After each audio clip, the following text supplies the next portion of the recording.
Hola a todos y bienvenidos un hermoso día más al canal de Perros de la Guerra. Hoy le toca el turno al grandioso y complejo asedio de Halicarnaso, Alejandro Magno contra Memnón de Rodas. ¿Quién triunfará? Comenzaremos reconstruyendo arqueológicamente la ciudad. Explicaré el intento frustrado de capturar Mindo. Y entraremos de lleno en la recreación del asedio, siguiendo como siempre a las fuentes clásicas. Aprovisionaos de refrescos porque es hora de hablar de historia. Con la toma de Mileto, Alejandro controlaba 2 de las 4 satrapías de Asia Menor. La siguiente en su hoja de ruta era Caria, y su ciudad más importante la poderosa Halicarnaso, una de las 6 colonias dorias originales. Si os preguntáis por qué el rey seguía la ruta de costa, en lugar de dirigirse hacia el interior, buscando el corazón del imperio persa, hay 3 motivos principales. Primero, sin una flota propia, su manera de lidiar con la armada de Darío era privándola de puertos en las costas del Egeo y del Mediterráneo. Segundo, la propaganda de liberación de las colonias griegas alimentaba su campaña y mejoraba su imagen en Grecia y Macedonia. Y tercero, la complejidad logística de una empresa como esta requería un férreo control del territorio que quedaba a la espalda del ejército en avance. En Halicarnaso se había concentrado un número de tropas considerable, tanto persas como mercenarios griegos, estos últimos refugiados de la batalla del Gránico y de las guarniciones que se retiraban de las ciudades de la costa al paso de Alejandro. Los comandantes eran Orontobates, sátrapa de Caria, y Memnón de Rodas, del que hablamos bastante durante el vídeo de la batalla del Gránico. Memnón acababa de ser ascendido a gobernador de Asia Menor y almirante de la flota aqueménida, es decir, que ostentaba plenos poderes militares sobre el ejército persa, lo que os da una idea de la confianza que Darío depositaba en él. Aunque bueno, siendo claros, antes de concederle estos honores, le había obligado a enviar a su mujer y a su hija a Babilonia como rehenes. En fin, que Alejandro acampó a 1 kilómetro de la muralla, dispuesto a asediar la ciudad, pero sin esperanzas de rendirla por hambre, ya que la flota persa al completo se hallaba atracada en el puerto, y no tenía forma alguna de impedir que entrasen provisiones. Vamos a detenernos aquí para que seáis conscientes de la dificultad de la tarea que tenía por delante. Halicarnaso no solo estaba preparada y mentalizada para resistir un asedio, tenía tropas en parte experimentadas y comandadas por el mejor general de Darío. Estaba abastecida y protegida desde el mar por unos 400 trirremes, y las fortificaciones defensivas, como veremos a continuación, la hacían casi inexpugnable. A diferencia de otras ciudades de Asia Menor, los restos de su muralla se conservan lo bastante bien como para poder identificar el perímetro con alta precisión, salvo por el tramo oriental, que no sabemos si continuaba hacia la costa en línea recta o si se iba cerrando hacia la isla. La isla, como la llaman algunas fuentes clásicas, debía de estar por entonces separada de tierra mediante un canal natural o artificial. Entre las edificaciones más famosas están el Templo de Ares, el teatro en la ladera de la Acrópolis, el estadio, la ciudadela de Salmaquis al oeste del puerto, la ciudadela de la isla al este, y el mausoleo de Halicarnaso, construido como tumba para el rey Mausolo y una de las 7 maravillas del mundo antiguo. El parecido entre mausoleo y mausolo, por cierto, no es una coincidencia fonética, sino que mausoleo procede del latín mausoleum, y mausoleum procede precisamente de mausolo. En la actualidad la palabra sirve para referirse a cualquier monumento funerario, aunque su origen es la construcción que estáis viendo aquí representada. De las puertas de la ciudad hay 3 bien documentadas: la llamada puerta de Pedasa, que conducía a la ciudad de Pedasa, la puerta de Mindo, que para sorpresa de nadie conducía a la cercana Mindo, y la puerta de Milasa, que como no, llevaba a Milasa, la que había sido capital de Caria hasta la primera mitad del siglo IV a.C. Luego está el debatido tema del Tripilon, mencionado por Arriano en su relato. En gran parte de los planos antiguos de Halicarnaso se marca una puerta desconocida en la zona norte de la muralla, que de hecho está documentada arqueológicamente. Esta puerta es identificada en la reconstrucción de Theodore Dodge como el Tripilon de Halicarnaso, y a partir de ahí, otros autores más modernos como Stephen English, la propia Wikipedia y algún que otro afamado youtuber han seguido el mismo camino. Sin embargo, ahora veréis que no tiene mucho sentido el que a estas alturas haya siquiera un debate sobre el dichoso Tripilon. El ejemplo de Tripilon más famoso que conocemos es el de Persépolis, y se describiría como un espacio de planta rectangular con puertas en 3 de sus 4 caras. Si nos fijamos ahora en las ruinas de la Puerta de Mindo, al este de Halicarnaso, vemos que la estructura es idéntica, un espacio rectangular con puertas en 3 caras del perímetro.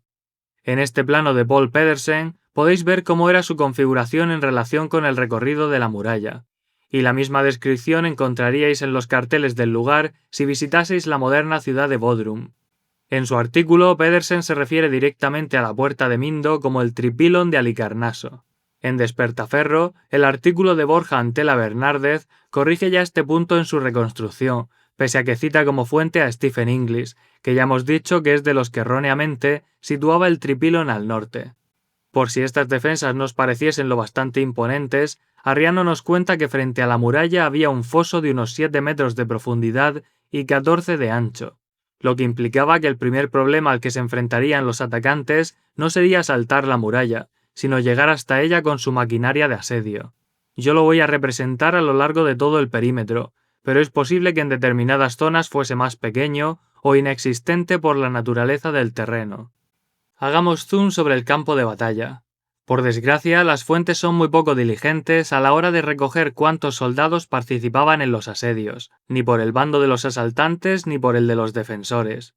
En el caso de Halicarnaso podemos asumir que estaban todos los soldados de origen macedonio, 9.000 falangitas, 3.000 hipaspistas y 1.800 jinetes de la caballería de compañeros. También es seguro que participaron 1.000 agrianos y arqueros, porque Alejandro no iba a ninguna parte sin ellos. Pero entre los aliados es imposible saber quiénes estaban y quiénes habían sido asignados a otras ciudades de retaguardia como guarnición. Muy probablemente los 1.800 jinetes tesalios estarían allí, ya que tampoco son habituales en misiones secundarias. Al menos 3.000 hoplitas griegos y 200 jinetes son mencionados al final del asedio, por lo que o participaron en él o llegaron después. Y la caballería tracia y peonia también solía acompañar a Alejandro en todos los momentos clave de la campaña. El resto, en torno a 20.000 hoplitas y mercenarios, y 7.000 tracios e ilirios, es un misterio si se encontraban allí o no, y en qué porcentaje.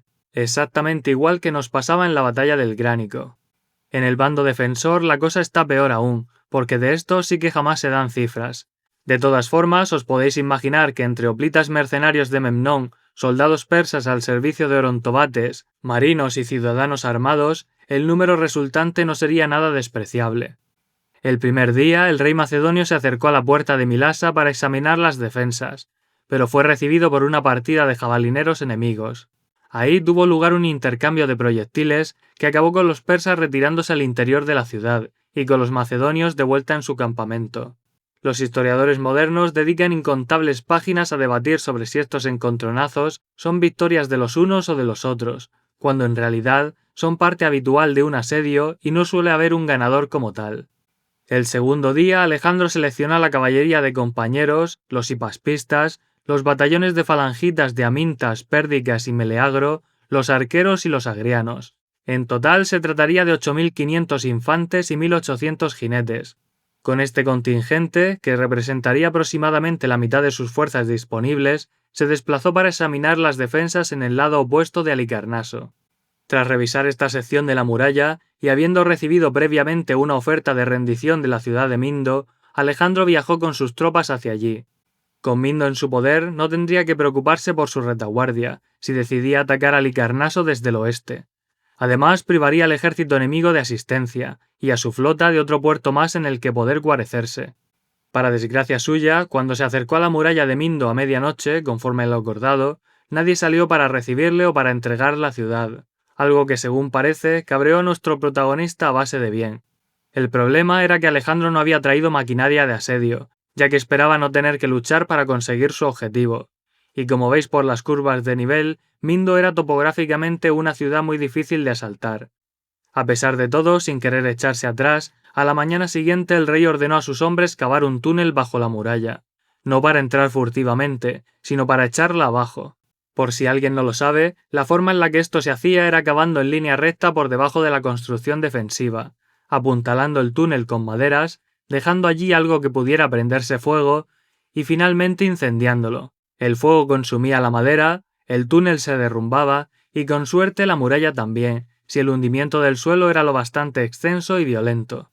De esta forma pudieron derribar uno de los torreones, pero al caer no hizo daños significativos en la muralla, que se mantuvo en su sitio.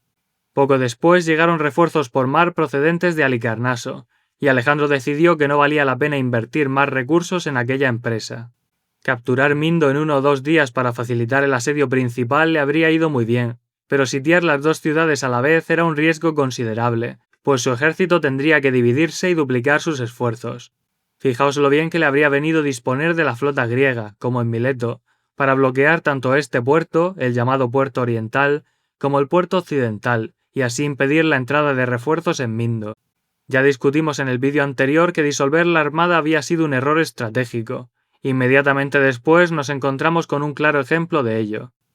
Como por aquel entonces no existía Hollywood, los defensores solían cavar fosos delante de sus murallas, para dificultarle las cosas a los invasores. El de Halicarnaso, como hemos dicho antes, tenía 14 metros de anchura y 7 de profundidad. Además, normalmente el terreno frente a las ciudades no era una llanura perfecta, por la que los arietes y las torres se desplazaban como si fuese un videojuego. El primer paso de cualquier asedio era adecuar la superficie del suelo y rellenar los fosos para que la maquinaria pudiese ser desplazada hasta la muralla. Según Arriano, a los atacantes no les costó mucho esta parte del trabajo, probablemente gracias a que emplearon muscolos o tortugas de madera para protegerse de los arqueros y jabalineros del adarve. A nosotros nos parece muchísimo trabajo, pero con 20 o 30.000 hombres a tu disposición, sin nada mejor que hacer, se puede conseguir mucho en muy poco tiempo. En primer lugar, se instalaron las torres de asedio, ya que su función era superar la altura del adarve y conseguir así una ventaja de disparo sobre los defensores que lo guarnicionaban. Después acudieron los arietes, con intención de derribar la muralla. Todo este equipo, o las piezas necesarias para su construcción, había sido transportado por mar desde Mileto, según cuenta Diodoro. ¿Qué podían hacer contra este despliegue Memnón y Orontobates? Pues lo que hicieron: organizar una salida nocturna, equipados con antorchas, para incendiar arietes y torres, obligando a los macedonios a empezar de cero. Los guardias que Alejandro había dejado a cargo de la maquinaria salieron al encuentro de los asaltantes. Su resistencia compró el tiempo necesario para que acudieran refuerzos desde el campamento, decantando la balanza en favor de los griegos y provocando la retirada de las tropas de Memnón. Entre los persas, Arriano cifra 170 muertos. Entre los macedonios, 16 muertos y 300 heridos, lo que os da una buena referencia del ratio que se daba en una batalla entre bajas mortales y bajas temporales o permanentes.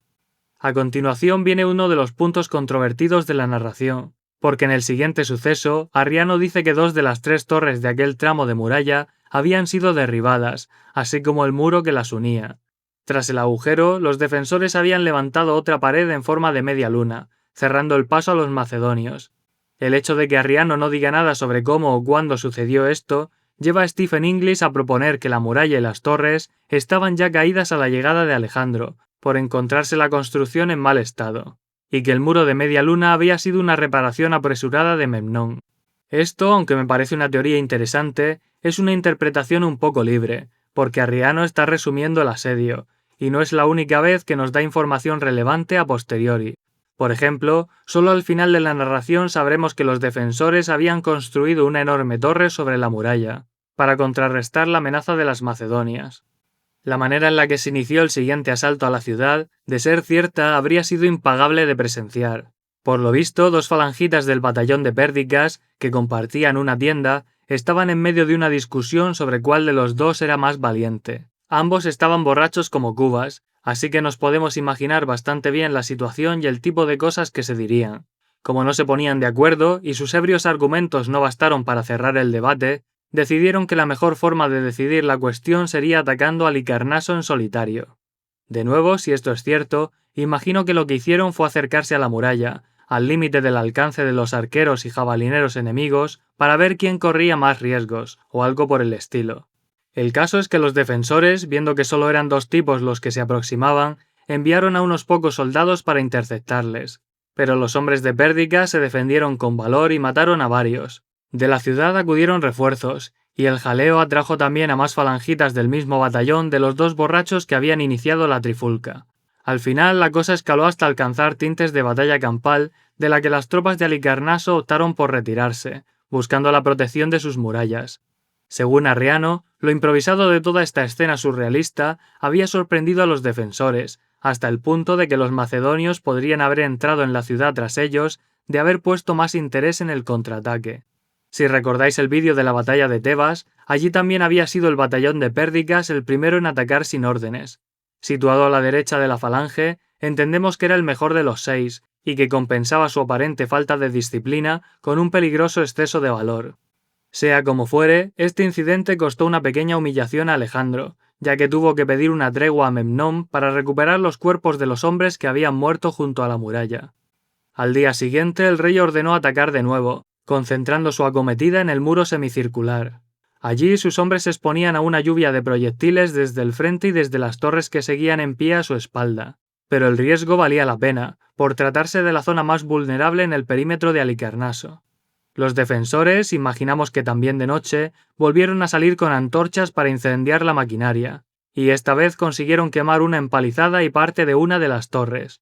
Quizás habrían conseguido sacar más partido de su ataque, de no ser porque Filotas, el capitán de la caballería de compañeros, y el Ánico, que no sabemos quién era, habían sido puestos a cargo de la protección del material ofensivo.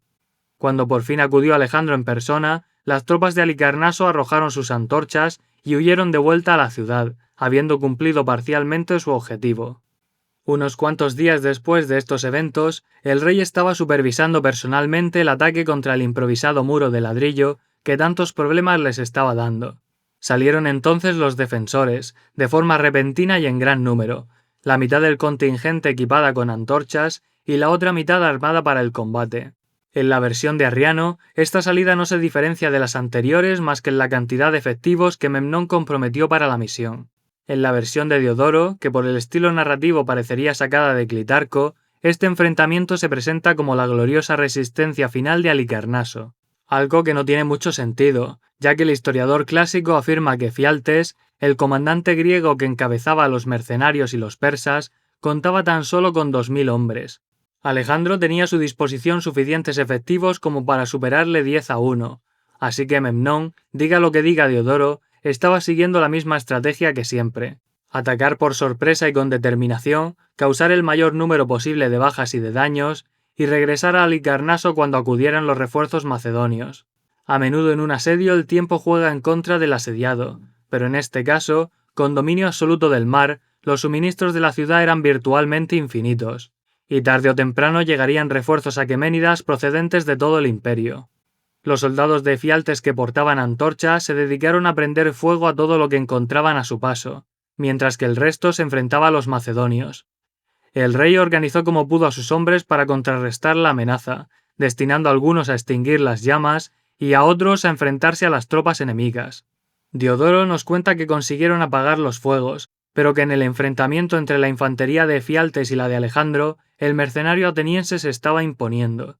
Contaba además con la ventaja de los arqueros del adarve, y con las piedras que su artillería disparaba desde la torre de madera que mencionamos antes, elevada 45 metros sobre el nivel del suelo. Quizás sorprendido por el éxito de la misión, Memnón acudió personalmente con refuerzos adicionales para respaldar a Efialtes. Las cosas pintaban bastante mal, pero pensad que hasta este punto la lucha debía de haber sido completamente improvisada, sin formaciones y bastante caótica. Entonces se presentaron por fin en el campo de batalla los refuerzos macedonios, los veteranos que habían servido en el ejército desde las campañas de Filipo. Estos no participaban en las tareas de asedio, ni tampoco en las guardias. Imaginamos que tanto por su edad como por haberse ganado ese derecho después de tantos años. Al llegar al frente de batalla, los falangitas cerraron filas, juntaron los escudos y se enfrentaron al enemigo, dando la vuelta a la situación. Lo que en Diodoro es una montaña rusa, en la que los macedonios empiezan perdiendo y acaban ganando in extremis gracias a una dramática intervención, en Arriano no es más que otro día en la oficina. ¿Dónde está entonces la verdad de lo sucedido? Pues seguramente en un punto intermedio. Mi opinión personal es que el ataque de los de Halicarnaso tuvo éxito mientras aprovecharon el factor sorpresa y la desorganización de las tropas de Alejandro. Cuando llegaron los refuerzos, ya fueran veteranos o no, se impuso el orden y la ventaja numérica, de forma que los de Fialtes y Memnón ya no tuvieron la menor oportunidad. Lo que había empezado bien acabó en tragedia, porque se produjo un gran número de bajas en la huida, en especial entre los que habían luchado en la zona derruida de la muralla, pues se quedaron atascados superando los escombros. Arriano menciona entonces otro contingente que había salido de la ciudad por el Tripilon, lo que nos llevaría al extremo opuesto de Halicarnaso. Allí fueron interceptados por las tropas de Adeo, Timandro y Ptolomeo, no el amigo de Alejandro sino un miembro de su guardia personal. Cuando los de Halicarnaso se retiraron, las cosas les fueron tan mal o peor que a sus compañeros del otro lado. Al acumularse un número ingente de hombres en la plataforma que cruzaba el foso de vuelta a la ciudad, ésta se partió, y muchos murieron tras una caída libre de 7 metros. A los supervivientes sus aliados les cerraron las puertas en la cara, por miedo a que los macedonios pudieran entrar en la persecución, y de esta forma fueron masacrados allí mismo. Puede parecernos muy cruel por parte de los que cerraron las puertas, pero con esa acción evitaron que sucediera exactamente lo mismo que había pasado en Tebas. En este último enfrentamiento, Arriano dice que murieron 1000 efectivos del ejército persa, por 40 del macedonio, incluyendo a los mencionados Ptolomeo y Adeo, y a un Clearco capitán de los arqueros. De nuevo acordándonos del asedio de Tebas, allí murió otro Clearco, también capitán de los arqueros. Así que, o Arriano mata por error 2 veces al mismo hombre, o es una muy mala idea llamarse Clearco y aceptar el mando de los arqueros. Veréis que el número de bajas macedonias es muy reducido para las proporciones del enfrentamiento épico descrito por Diodoro. Pero si durante la primera escaramuza murieron 16 y hubo 300 heridos, extrapolando, en este choque podrían haber sido más de 700 los heridos. La diferencia entre las bajas de vencedores y vencidos es que los heridos de los vencedores se podían curar, mientras que los de los vencidos eran rematados en el campo de batalla. Tras este colosal fiasco, Orontobates y Memnón se reunieron para evaluar sus opciones. La realidad era que sus vidas dependían de un muro improvisado de ladrillo, que a saber cuánto tiempo iba a aguantar, y que acababan de perder a 1000 de sus mejores hombres, además de los que hubieran sido incapacitados para la lucha. Solo les quedaba una cosa que hacer. Hacia la medianoche ordenaron prender fuego tanto a la torre defensiva de madera que habían construido sobre la muralla, como a sus almacenes de armamento y a todas las casas que se encontraban en el área perimetral de Halicarnaso.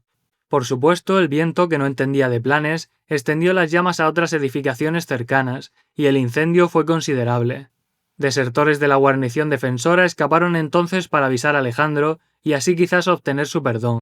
El rey macedonio no necesitó contrastar la información, ya que era de noche y el fuego podía verse desde todas partes. Inmediatamente ordenó saltar la muralla indefensa e introducirse en Halicarnaso, con instrucciones de matar a todo el que encontraran participando en tareas incendiarias, pero de perdonar a los habitantes que se hubieran refugiado en sus casas. La confusión y el fuego compraron tiempo suficiente para que los soldados más leales del ejército aqueménida se refugiaran en las 2 fortalezas que flanqueaban el puerto, la de Salmaquis y la de la isla. Con ellos estaba Orontobates, que se quedó a cargo de la resistencia. Memnón, por su parte, escapó en barco hasta la isla de Kos. Alejandro, ante la perspectiva de tener que asediar un bastión en lo alto de un monte y otro en una isla, decidió que ya había perdido tiempo suficiente en Halicarnaso, y que con el resto de la ciudad le bastaba. Para vigilar a las tropas enemigas atrincheradas, dejó a 3000 aliados griegos y 200 jinetes, bajo el mando de Ptolomeo, y optó por continuar el avance hacia Frigia Mayor, también llamada Gran Frigia o Frigia a secas. A la caravana de asedio la envió directamente hacia Tralles, para que atajara por caminos más apropiados a los que le esperaban a él y al grueso de su ejército. Con la capital de Caria en su poder, ¿sabéis a quién nombró sátrapa Alejandro? Pues ni más ni menos que a una mujer, la que pasó a la historia como Hada de Caria. ¿Y por qué demonios hizo una cosa así?, os preguntaréis. ¿Quién era Hada y qué papel juega en nuestra campaña? Vamos a verlo. Catomno, rey de Caria, tenía 3 hijos, Mausolo, Idrieo y Pixodaro, y 2 hijas, Artemisia y Hada. Continuando con la tradicional e incestuosa costumbre local, Mausolo se casó con Artemisia, Idrieo se casó con Hada, y Pixodaro se tuvo que fastidiar y buscarse una esposa por su cuenta, porque no tenía más hermanas. A la muerte de Catomno, en el 377 a.C., heredó Mausolo, el del mausoleo. A la muerte de Mausolo, en el 353, año arriba, año abajo, gobernó su esposa Artemisia. Artemisia murió hacia el 351, y entonces heredó Idrieo. Idrieo falleció por el 344 y por fin le tocó el turno a Hada. Pero Pixodaro, que no solo se había quedado sin hermana esposa, sino que además había visto reinar a toda su familia desde la sombra, expulsó a Hada después de 4 años en el poder, y se autoproclamó rey. A su muerte, hacia el 335 a.C., heredó su yerno Orontobates, al que hemos visto hoy en este episodio. En una audaz maniobra política, por el principio de que el enemigo de mi enemigo es mi amigo, Alejandro hizo un pacto con Ada tan pronto llegó a Caria. A cambio de devolverle el gobierno que le pertenecía por derecho de nacimiento, ella le ofrecería el apoyo de su pueblo. Imaginamos que tanto logístico como inteligencia acerca del territorio y su enemigo común. Se dice que tras la caída de Halicarnaso, Ada adoptó como hijo a nuestro protagonista, emparentándole así con la familia real de Caria. Y bueno, antes de terminar, me imagino que querréis saber cómo acabó el asedio de Halicarnaso, porque las ciudadelas seguían en manos persas. Unos meses más tarde, los soldados enemigos salieron para enfrentarse a la guarnición de Ptolomeo y de Asandro, este último el sátrapa de Lidia, que estaba allí por entonces. No sabemos por qué salieron, o siquiera si la lucha fue en el interior de Halicarnaso, ya que Arriano menciona una gran batalla, sin dar más detalles sobre las circunstancias. En cualquier caso, el enfrentamiento resultó en la victoria final y absoluta de los macedonios, que se llevaron por delante a otros 700 soldados persas y 50 jinetes. Además, hicieron prisioneros a 1000 de los supervivientes. Y para que nadie proteste, aclaro que aunque me refiera a los hombres por el bando al que sirven, macedonios y persas, en realidad eran casi todos griegos, tanto los aliados que Alejandro había dejado con Ptolomeo, como los mercenarios que defendían a Halicarnaso. Y como cierre a este episodio, a cambio del mínimo esfuerzo que supone dejar un like y suscribiros al canal, quería daros la oportunidad de votar entre dos especiales que tenía previsto hacer. Uno con el top 10 de comandantes romanos durante la Segunda Guerra Púnica, y el otro sobre Alejandro y Hefestión, Aquiles y Patroclo, amigos o amantes. Muchas gracias a los que me apoyáis con vuestros donativos para que este proyecto dure muchos años, y nos vemos todos próximamente para la gran batalla de Isos. Que tengáis un buen día, un saludo y hasta la próxima.